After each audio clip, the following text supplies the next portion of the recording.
I'm going to go over the chemical reactions test review, and I'm going to start with part 2, which says predict the products and classify. I'll then do part 3, and then I'll come back to part 1.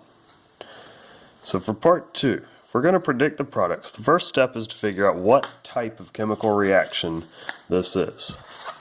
And there's some hints on your reference tables on page 6, where you have the guidelines for predicting selected types of reactions. Keep in mind, any reaction we do in this class is either going to be synthesis, decomposition, single replacement, double replacement, or combustion. Now in this case, we have two elements. We have calcium and we have oxygen. I realize it says O2, but keep in mind oxygen is one of our 7 diatomic elements that is always written as a pair when it would otherwise be by itself. And if you've forgotten what our diatomic elements are, our diatomic elements are nitrogen, oxygen, fluorine, chlorine, bromine, iodine, and, the exception to almost every rule, hydrogen. So keep in mind there's 7 of them. To help you remember them, you start with nitrogen, element number 7, nitrogen, oxygen, fluorine, chlorine, bromine, iodine, and then that's only 6 of them. Your 7th one is hydrogen. So over here we have 2 elements by themselves. The only thing they can do is combine to make a compound. So that is a synthesis reaction. So when calcium and oxygen combine, they're going to make an ionic compound called calcium oxide. Now to correctly write the formula for calcium oxide, we need to remember the charges. Calcium is in group 2, so it has a positive 2 charge. Oxygen is in group 16 with a negative 2 charge. Since we have a positive 2 charge and a negative 2 charge, those charges are equal, so it's just calcium oxide, CaO. The last thing we need to do is balance this equation. And on the left side of the arrow we have 1 calcium, and on the right side 1 calcium. On the left side we have 2 oxygens, on the right side we only have 1 oxygen. Now we cannot just put a 2 down here because that would be changing the chemical formula. And we already determined that calcium is a +2, oxygen is a -2, it's CaO. So we'll put a 2 out in front. That 2 distributes into the calcium and the oxygen, giving us 2 calciums and 2 oxygens. So the last thing we need to do is go back and put a 2 out in front of the calcium. Now everything is the same on both sides of the arrow. The last thing this assignment asked us to do was classify the reaction, which we said at the very beginning. This is a synthesis reaction. The next reaction just has 1 reactant. If we only have 1 reactant, the only type of reaction we can have is decomposition. Now for decomposition reactions, there are 6 different possible ways that this reaction can take place. Now we're just going to focus on, for the first 5 possibilities for this test. We're not going to be worrying about oxyacids yet because we haven't done acids and bases. So this compound is sodium and then CO3. If we look over here, CO3 is carbonate. So it's sodium carbonate. And there's a special rule for carbonates. It says that metallic carbonates, M being the metal, decompose into metal oxides plus carbon dioxide. So sodium carbonate will make sodium oxide and carbon dioxide. So first thing I'll do is I'll write the carbon dioxide because that's always CO2. But for the sodium oxide, we have to balance for charge. Now sodium has a +1 charge, oxygen is a -2 charge, so our formula is going to be Na2O. Now if we check this equation to see if it's balanced, you'll see that we have 2 sodiums on each side, a carbon on each side, and 3 oxygens on the left side, and 1 + 2, or 3 oxygens on the right. The reaction is balanced, and we'll classify that as decomposition. This third reaction titanium to hydroxide. This is also a decomposition reaction, so we'll go back and check our special rules for decomposition.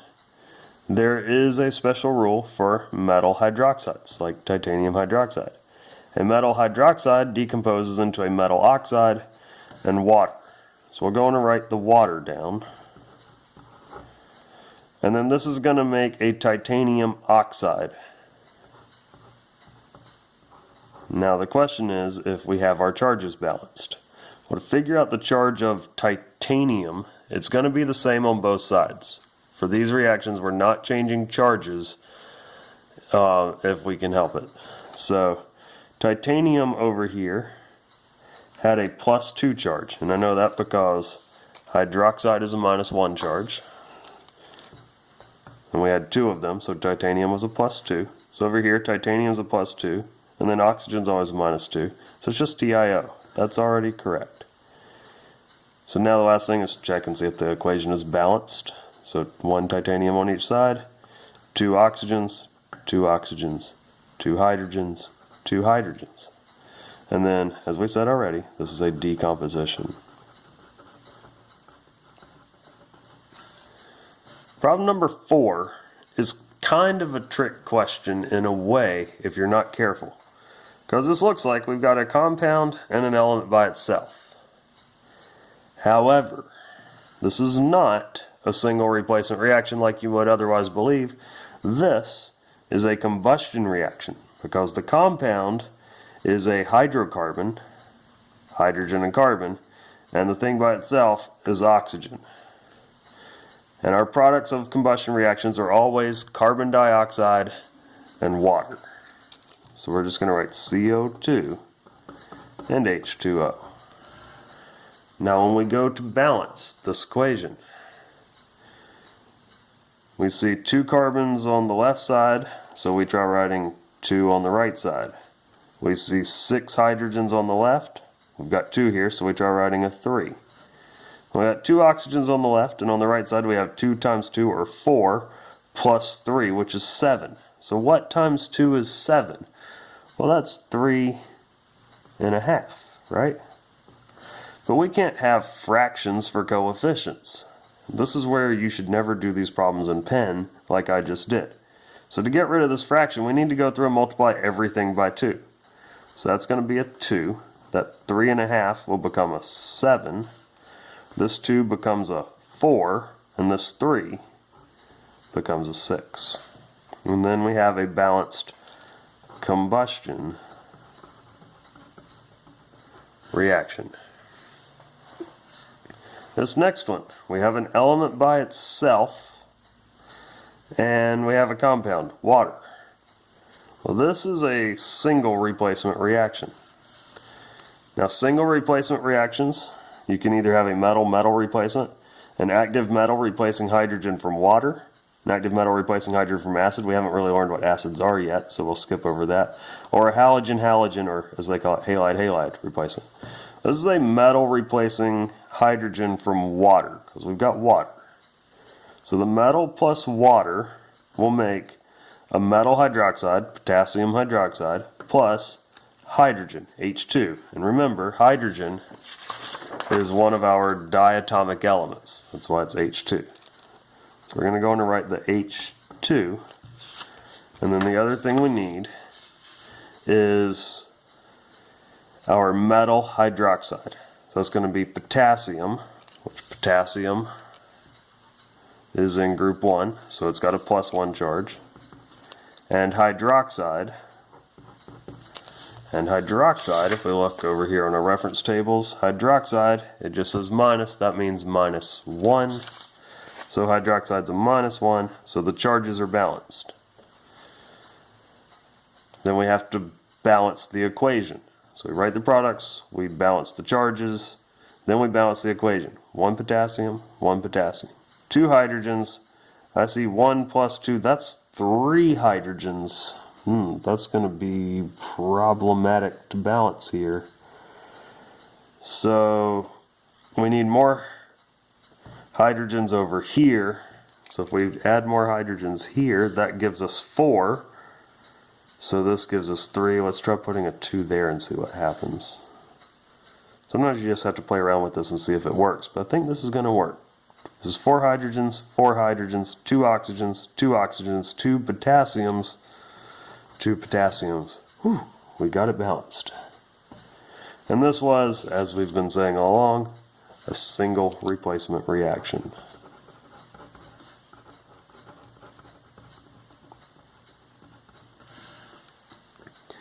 Problem number 6. This one once again just has a single reactant. If you only have a single reactant, that has to be decomposition. This one happens to fit one of our special rules because this is beryllium and then ClO3 is chlorate. So this is a chlorate decomposition. So beryllium chlorate will decompose into beryllium chloride plus oxygen. So we're going to write the oxygen. This makes beryllium chloride. Beryllium, if we check our periodic table, it's a +2 charge. And then this makes beryllium chloride. Chlorine is in group 17, so it is a -1 charge. So to balance our charges, a +2 and a -1, we need to put a 2 down there. Then we have to balance this thing. We have a beryllium, 2 chlorines, 2 chlorines. 2 times 3, that's 6 oxygens, 2 oxygens, so we will squeeze a 3 in right there for 6 oxygens. Then again, this was decomposition.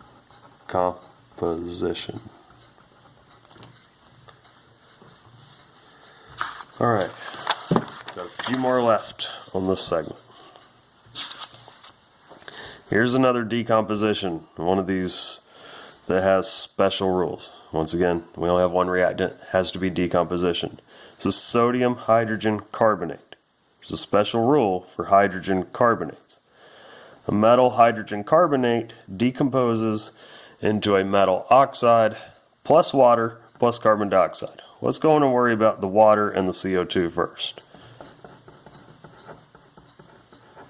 And then we got to figure out the formula for this sodium oxide, because sodium is our metal. Sodium is in group 1, so it's a +1 charge. Oxygen is -2 because it's in group 16, so sodium oxide is Na2O. Now I can see right off this equation is not balanced. 2 sodiums to 1 sodium. So let's put a 2 over here. It gives us 2 sodiums, 2 sodiums, 2 hydrogens, 2 hydrogens, 2 carbons. I'm not seeing 2 carbons, so let's try putting a 2 right there. And this is 6 oxygens. We've got 1 oxygen plus 1 oxygen plus 4 oxygens, which I believe is 6 oxygens. That is decomposition. Number 8. We have 2 elements again. This is very similar to problem number 1 on this part. Rubidium plus chlorine. Well, that's going to make rubidium chloride. Well, rubidium is an alkali metal in group 1, so it's got a +1 charge. Chlorine is a halogen over in group 17. It's got a -1 charge. So the formula is just RbCl. Now there's 2 chlorines here. We cannot just stick a 2 down here because that's going to be changing our charge balance. So we put a 2 out in front for our 2 chlorines. Then we have 2 rubidiums, so put a 2 out in front for 2 rubidiums. And this was, as we said earlier, synthesis. Number 9 is also a synthesis equation because we've only got 2 elements. So this is going to make aluminum sulfide. Aluminum in group 13 has a +3 charge. Sulfur in group 16 has a -2 charge, so to make our charges balanced, we need 2 aluminums, 3 sulfurs. So then to balance the equation, we put a 2 there and a 3 there for our synthesis reaction. Last one we have, number 10, C8H18 plus oxygen. If we remember, this is not a single replacement. That's a hydrocarbon. You need to be on the lookout for these on your test. I would look for these first so you don't miss them. Hydrocarbons plus oxygens make carbon dioxide and water. So that makes CO2 plus H2O. Now when we do these, we've got 8 carbons, so we put an 8. 18 hydrogens, so 2 times 9 is 18.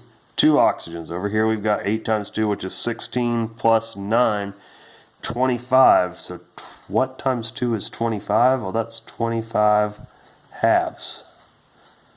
Oh boy, this is another one where we've got to use a fraction here, and now I've got to get rid of it. To get rid of this fraction, we multiply everything by 2. Put a 2 out in front right there. 25 halves times 2 is 25. 8 times 2 is 16. And 9 times 2 is 18. This is balanced for our combustion reaction. Alright, that's part 2 of the worksheet.